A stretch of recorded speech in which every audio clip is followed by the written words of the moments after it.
अस्सलाम वालेकुम दोस्तों, मैं गुलजान बलोच। आप देख रहे हैं मेरा यूट्यूब चैनल। दोस्तों, आज के इस वीडियो में बात करेंगे, अगर आपके पास 15-18 का वीएफडी है, उसका सेटिंग आप किस तरह ठीक करेंगे ताकि आपका 15-18 का वीएफडी जो है ना बेहतरीन काम करे और ठीक से चले, आपके मोटर को ठीक से चलाए। अच्छा दोस्तों, यहाँ पे एक चीज़ नोट करें कि वीएफडी की मुकम्मल सेटिंग में ऐसी कोई चीज़ भी नहीं है कि आपने हर चीज़ जो है ना ख़ुद से जो है ना एडजस्ट करने हों। इसमें कुछ पॉइंट्स होते हैं, कुछ चीज़ें होती हैं, यानी कि जैसा कि मिसाल के तौर पर मोटर के जो पैरामीटर होते हैं, मोटर को आप कितना किलोवाट दे रहे हैं, आप कितने आरपीएम पे चला रहे हैं, आप उसको कितने वोल्टेज पे चला रहे हैं, तो ये चीज़ें होती हैं। इनमें से भी किलोवाट और आरपीएम से ज़्यादा जो है ना जो मैटर करता है वो मोटर के वोल्टेज हैं, यानी कि ये भी आपके जहन में होनी चाहिए। अब मिसाल के तौर पर अगर आप मोटर के आरपीएम या किलोवाट वगैरह थोड़ा ऊपर नीचे भी करते हैं ना, ज़्यादा मोटर पर असर नहीं पड़ेगा जितना असर इसकी वोल्ट को कम ज़्यादा करने में पड़ सकता है। बाकी इसकी प्रोटेक्शन के कुछ चीज़ें होती हैं, आउटपुट प्रोटेक्शन, इनपुट प्रोटेक्शन, जैसा कि आप सबको पता है कि पीबी की सेटिंग में होती है। अब ये दो चीज़ें हुई, ये एक तो मोटर पैरामीटरिंग आउटपुट के लिए, एक इनपुट आउटपुट प्रोटेक्शंस के लिए जो सेटिंग्स हो गए वो आपने चेंज करने हैं। एक परसेंटेज के हिसाब से जो इसमें सेटिंग होती है इनपुट वोल्टेज के मुताबिक, वो चीज़ें मैटर करते हैं, ठीक है ना। तो इससे ज़्यादा इसमें ऐसी चीज़ नहीं है कि उसको लेकर आपको जो है ना परेशानी हो कि भाई वीएफडी जो 15-18 हो उसकी मुकम्मल सेटिंग कैसे करें। हाँ, एक टेक्निकल चीज़ें होती हैं इन्वर्टर की सीखने के लिए, ठीक है ना, वो चीज़ें हम यहाँ पे हाईलाइट नहीं कर सकते, ज़ाहिरी बात है, क्योंकि हम वो पॉइंट्स हाईलाइट करेंगे जो ज़रूरी हों और एक आम इन्वर्टर के लिए हों। अब जो टेक्निकल चीज़ें हैं जो सीखने के लिए दरकार होती हैं इलेक्ट्रिशियन हज़रात को, तो उनमें से इसकी मास्टर सेटिंग में जाके, यानी कि पीई के अंदर बहुत सारी ऐसी चीज़ें भी हैं कि जो इन्वर्टर को ख़राब भी कर देते हैं, तो उन चीज़ों पर डिस्कशन नहीं होगी इस वीडियो के अंदर। ये चीज़ पहले ज़हन नशीन करें और नोट करें, ठीक है ना। बाकी जो इसकी ज़रूरत के मुताबिक जो चीज़ें मैंने आपको पहले बताई है ना, उसके मुताबिक इंशाल्लाह सेटिंग होगी, जो कि आपकी नॉर्मल एक इन्वर्टर को जो है ना जो ज़्यादातर इन्वर्टर लगते हैं नॉर्मल थ्री फेस मोटर के लिए। अब एक फैक्टर इसमें एक पहलू सिंगल फेस चीज़ें चलाने के भी हैं, यानी कि सिंगल फेस पे अगर आप चीज़ें चलाना चाहते हैं ना 15-18 की वीएफडी पर, वो सेटिंग इस वीडियो के अंदर मौजूद नहीं है, ठीक है ना। कोई और वीडियो में इंशाल्लाह ये चीज़ें कवर करेंगे, और बाकी जो मास्टर सेटिंग्स है ना, टाइम निकाल के एक वीडियो और अपलोड करेंगे जो कि ये तमाम तर चीज़ें लाएंगे। बाकी जो नॉर्मल 3 फेस 380 के लिए नॉर्मल जो लगते हैं 3 फेस वीएफडीज़ 15-18 की, तो उस हवाले से ये वीडियो इंपॉर्टेंट है। जो भी इंपॉर्टेंट सेटिंग होगी वो आपसे शेयर की जाएगी इस वीडियो के ज़रिए से, तो वीडियो को लास्ट तक सुने, इंशाल्लाह आपको बहुत सारी चीज़ें सीखने को मिलेंगी। तो शुरू करते हैं अपने वीडियो को। उससे पहले आपसे छोटी सी दरख्वास्त होगी, हमारी चैनल को आप नए देख रहे हैं तो चैनल को सब्सक्राइब कर दें और वीडियो को लाइक करें। तमाम जो हमारे फॉलोअर्स और सब्सक्राइबर हैं उनसे दरख्वास्त है कि हमारी सपोर्ट के लिए हमारे वीडियोस को लाइक और कमेंट्स ज़्यादा से ज़्यादा शेयर करें, ताकि हमारी चैनल की ग्रोथ हो सके और मज़ीद हम इनेबल हों वीडियोस बनाने के लिए। तो यहाँ पे आप देख सकते हैं कि ये जो वीएफडी है 15/18 किलोवाट का है। यहाँ से आप देख सकते हैं आउटपुट 15 से 18 किलोवाट, 18.5 किलोवाट। तो मैं ये जो इन्वर्टर्स हैं 15-18 के, तो ज़्यादा 18.5 के हैं। तो यहाँ पे कौन कौन से ज़रूरी सेटिंग्स हैं। सबसे पहले आपने यहाँ पे प्रोग्राम बटन दबाना है। प्रोग्राम बटन दबाने के बाद यहाँ पे आपने P0 में जाके इसकी सेटिंग मुकम्मल रीसेट करनी है, क्योंकि अगर नहीं चल रहा तो उसमें कोई ख़राबी होगी, ठीक है। यहाँ पे डेटा एंटर करें P0 पे डेटा एंटर करने के बाद आपने P0 17 के अंदर आ जाना है। 17 के अंदर आने के बाद आपने डेटा एंटर करना है। डेटा एंटर करने के बाद आपके सामने 0 होगा, आपने 1 करके डेटा एंटर कर देना है। जैसे आप डेटा एंटर करेंगे तो आपके सामने P00 वापस आ जाएगा। उसके बाद सबसे इम्पॉर्टेंट जो सेटिंग इसमें है वो आपने अपने मोटर के मुताबिक पैरामीटर सेट करने हैं। P2 के अंदर आ जाए मोटर पैरामीटर के लिए। अब यहाँ पे आपने अपने मोटर के लिए पैरामीटर जो है ना सेट करके रखने हैं।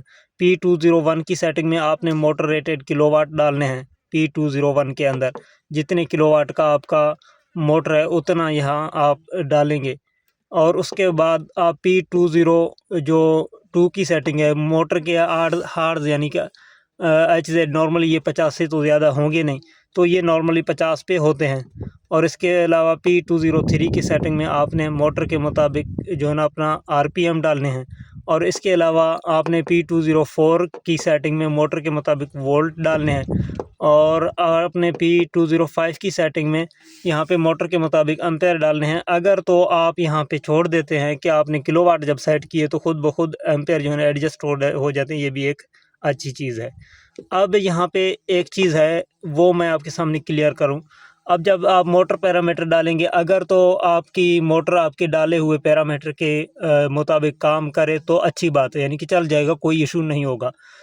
अगर दूसरी तरफ हम देखें तो उसमें ये होगा कि अगर आपके डाले हुए पैरामीटर कम पड़ गए, आपका मोटर का लोड ज़्यादा हुआ, तो उस सूरत में OL1 जैसी सिचुएशन का या फॉल्ट का आपको सामना करना पड़ सकता है। तो उसके लिए मैं आपको पहले से क्लियर कर दूँ, अगर OL1 जैसी कोई सूरत हाल बन जाए सेटिंग करने के बाद, आप दोबारा P2 की सेटिंग में आके सिर्फ P201 की सेटिंग में किलोवाट बढ़ा दें तो आपका OL1 का जो फॉल्ट है वो ख़त्म हो जाएगा। ठीक है, ये सारी सेटिंग मैंने जो आपको दिखाई है ना, ये ऐसा हरगिज़ नहीं है कि जो सेटिंग यहाँ पे आपको दिखाई दे रहा है आप वो रखें, नहीं। आपका जितने का लोड है, जितने का मोटर है किलोवाट में, आप यहाँ पे उतना सेट करेंगे। ठीक है, ये बात अब आपकी समझ में आनी चाहिए। उसके बाद जो इम्पॉर्टेंट सेटिंग सेकंड नंबर पर इसकी है वो है PB की सेटिंग। ठीक है, उसमें प्रोटेक्शन पैरामीटर्स हैं मोटर के लिए, इन्वर्टर के लिए, चीज़ों के लिए। तो प्रोटेक्शन पैरामीटर में जो आप सेटिंग सेट करेंगे रीसेट करने के बाद, यहाँ पे आपने सबसे पहले PB04 की सेटिंग को देखना है।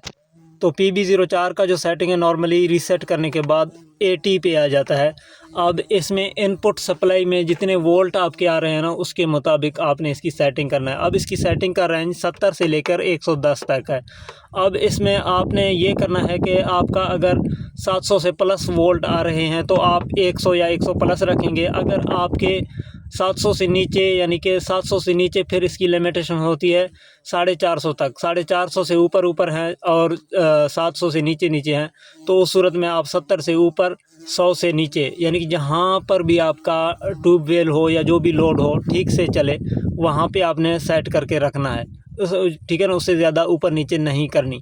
अब यहाँ पे आपका एडजस्टमेंट जो है ना 85 पे भी हो सकती है, 80 पे भी हो सकती है। इसकी सेटिंग जो है ना स्टेबल हो सकता है, 70 पे भी हो सकता है। ठीक है, इसके अलावा ये आपने देखना है कि कहाँ पर आपका ट्यूबवेल हो, जो भी चीज़ आगे चला रहे हैं वो सही वर्क कर रहा है, वहाँ पे रख के चलते हुए चीज़ों पर भी आप 5-5, 10-10 % जो है ना ऊपर नीचे कर सकते हैं। हाँ, मौसम जो है ना वो ठीक हो।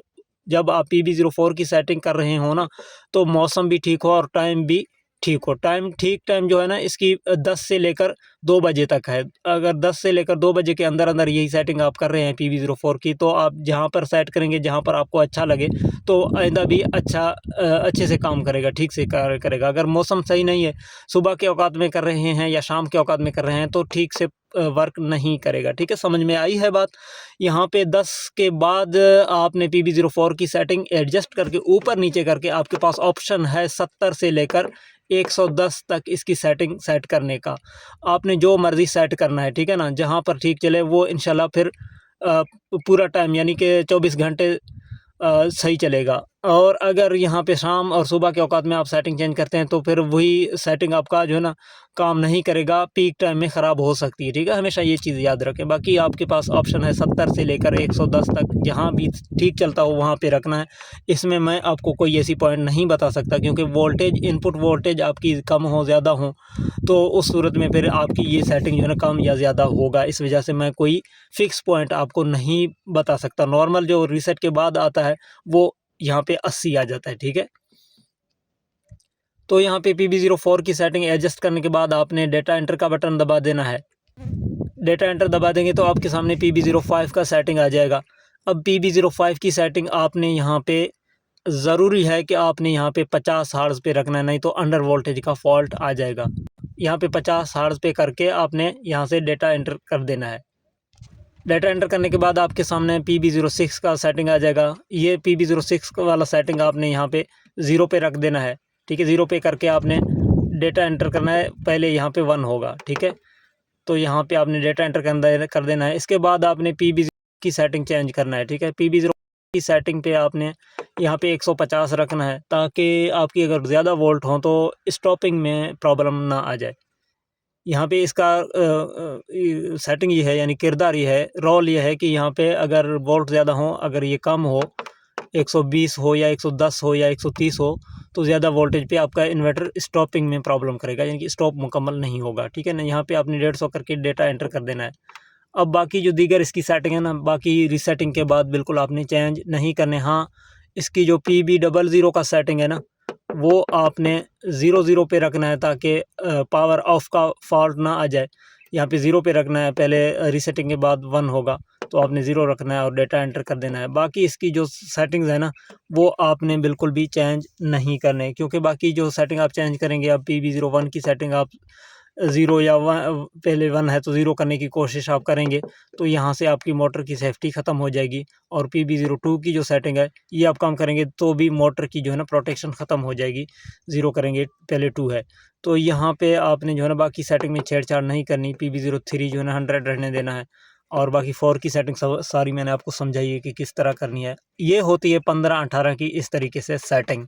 ठीक है, मोटर पैरामीटरिंग और प्रोटेक्शन ग्रुप यानी PB की सेटिंग, सबसे पहले जो रीसेटिंग था वो मैंने आपको बता दिया। अब अगर इस तरीके से आप सेटिंग करेंगे ना, आप बिल्कुल परेशान नहीं होंगे। तो यहाँ पे आपसे रिक्वेस्ट है, अगर वीडियो आपको अच्छी लगी तो वीडियो को लाइक और कमेंट में अपने जो जवाब है या आपका जो राय है उसका इज़हार ज़रूर करें, यानी कि ये वीडियो कैसा है, आपको लगा है, अच्छा लगा है, आखिर तक आपने सुना है, तो ये ज़रूर आपने बताना है।